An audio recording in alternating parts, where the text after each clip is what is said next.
I-30 male, caught my wife, 29 female of 7 years, messaging her ex-boyfriend things that no husband wants to read. She begged me not to leave her, and I haven't. But I can't stop asking, what if they were never caught? It's killing me inside. Please help. When I chose to leave Mormonism a few years ago, my wife and I began experiencing troubles. We were both extremely devout. Despite the fact that we remained together, our marriage struggled as my opinions and perceptions on some issues started to shift radically, eventually changing me. I began to doubt my intentions for marrying and having children at such a young age, which caused me to become angry and resentful. I absolutely acknowledged that I was a bad spouse at this period. We split up for about 2 months after this, and something remarkable occurred while she was away living with her Uber-Mormon parents. She investigated what I had and also discovered that Mormonism was a hoax. She ultimately returned home, but things didn't improve much. I was still a little remote, and I had grown preoccupied with demonstrating religion and God in general. This lasted nearly a year. We had a massive disagreement in November of 2013, which put me on the sofa. I couldn't sleep, so I took her iPad.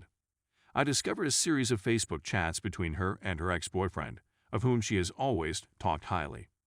The only reason they didn't marry was because he wasn't a Mormon, and her parents would not have approved. They've been chatting on and off for roughly 8 months, nothing really serious. Their most recent email, on the other hand, was a little thicker. She told him how much she regretted not marrying him because of their religious differences and how wonderful they would have been together.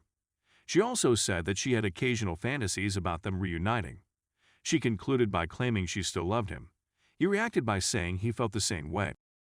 Reading this and realizing where it was coming from gave me a much-needed wake-up call.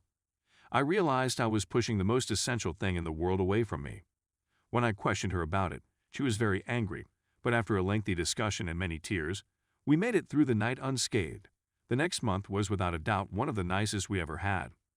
Everything appeared to have improved enormously, from our life to the way we communicated. In addition, I requested her to kindly cease talking with her ex, which she appeared to accept. I awoke to the sound of my phone buzzing about a month into our freshly rejuvenated relationship. It was a message from my ex-wife. Boyfriends, she claimed that when she arrived home, she found her husband looking guilty on his phone. She ultimately pulled everything out of him and sent it to me. After pulling it all together, their conversations that day/night looked like this. He writes her on Facebook in the middle of the day to tell her that he has to tell her something important. She answers and informs him that she, too, would want to speak, but is unable to do so at the time. We were at a bowling alley with our kids. As a result, they agreed to communicate at night. Around 10 p.m., she tells me she can't sleep and wants to watch a program she knows I can't stand, Revenge. I'm going to bed. They begin writing soon after, but she assures him that emailing is safer since I have gone into her Facebook in the past. He begins by informing her that he has never stopped loving her, and that learning about her leaving Mormonism was terrible since it was the one thing that kept them apart. She assures him that she would always love him and wishes things had gone differently. She tells him that the previous few years have been tough for her, but that she has been trying recently, so she is willing to give it one more go. Some back and forth about his terrible marriage occurs. He then hits a bit and asks if she wants to meet up if he ever comes to Salt Lake City. He adds he'd like to buy her a drink now that she has one. She says she can't since I'm already suspicious. She also mentions that the two of them drinking together could get a bit out of hand. He attempts to get additional information from her by asking what sort of insane she is. She thinks he's humorous and expresses how ridiculous she becomes when buzzed. He may have felt dumb, so he apologizes and asks if he is being too flirtatious and making her uncomfortable by discussing mature topics. She claims that he is not being overly flirtatious and that she is not uncomfortable discussing mature topics. She also adds, "Have you forgotten about me that much?" She tells him she has to go to bed, but she still wants to speak to him. She also claims she'll be setting up a new email account and requests him to remove their texts. He inquires as to what they are doing. He replies she doesn't know and will have to wait and see. She admits that she is aware that she misses him. He adds one more question. Does she miss his toying with her boobs? This irritates her more than anything else, since he thinks about it often. "Aha, I figured," she says exactly. Yes. Now, delete and good night. The idiot does not delete. When his wife returns home, she pulls it out of him.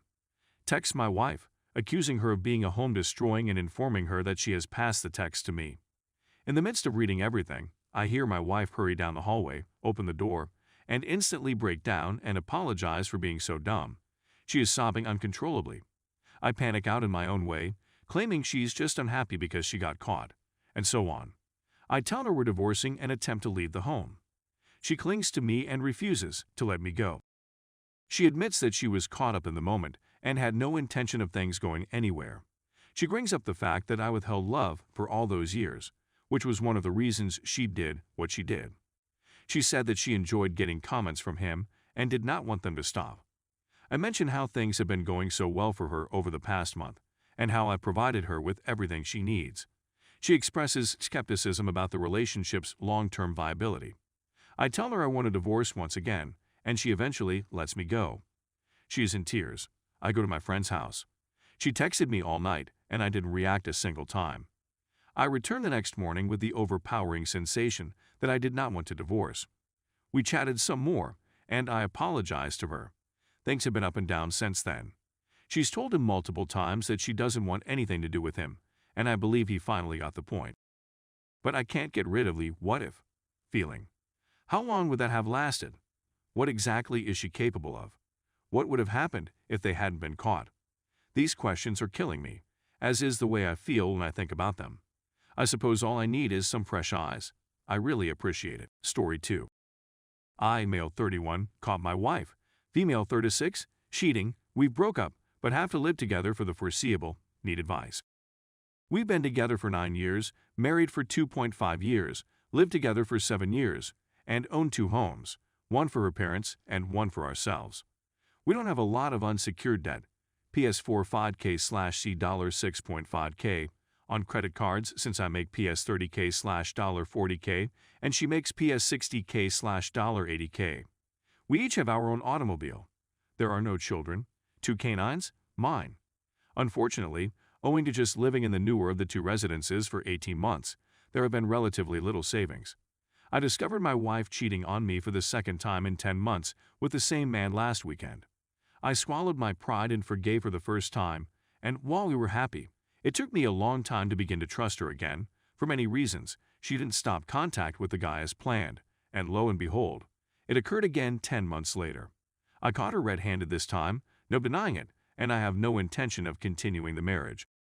I've been dating into work and keeping myself busy all week, but the weekends have always been our time, so I knew it would strike me most on the weekend. I'm an accountant, and I've always used a spreadsheet to handle our money, which I update on a regular basis. I signed in last night and experimented with several situations, but I'm having trouble seeing the long term at the present. We sat down and spoke about money, and we decided that for the time being, not much can change in terms of expenses. So I devised a plan to pay off the credit cards, one over 3 months that isn't interest-free, and the other over 12 months that is.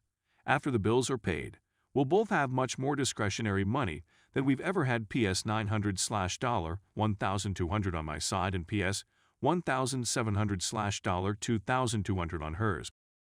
Sorry for the length, but I simply wanted to emphasize that we are financially stable both together and separately, with no dependents. The true problem is that I don't have someplace to go. My parents live in a 1-bedroom apartment, and her parents reside in our old home, and owing to medical issues, I have no intention of moving them out or bringing my wife in and irritating them. The purpose of this agreement was for them to spend the rest of their life in this home. I care about these folks and don't want her daughter's actions to jeopardize that arrangement. As a result, we're still living in the same home for the time being. I'm in the spare bedroom, and the rest of the home is ours. That's really strange. We're nearly behaving normal, but we're not eating or sleeping together. I'm not resentful for the time being. In fact, a huge part of me anticipated her to do it again, so I'm pleased on some way that I no longer have to cope with the suspicion or worry. But I'm at a loss on what to do in the long run. I dropped 5 pounds in 1 week since I haven't eaten much. So I'm curious if anybody has been in a similar situation. Could you suggest anything I should be doing to better prepare myself for when things become ugly? I have a free day ticket to my gym that I'm going to use today in the hopes that it will assist with my discipline and attention, but other than that, I'm absolutely lost. I apologize in advance for the lengthy message and any spelling errors. I'm on my phone. Thank you for your consideration. Update. Even if some of it is undeservedly heinous, I talked with her parents, and they are ready to go in a few months, so I'm going to move back into my old home. I spoke with the ex, who was inebriated, and he was going to divide up the belongings, and I'd end up with the dogs. The remainder will be handled by attorneys. Thank you for reading my article.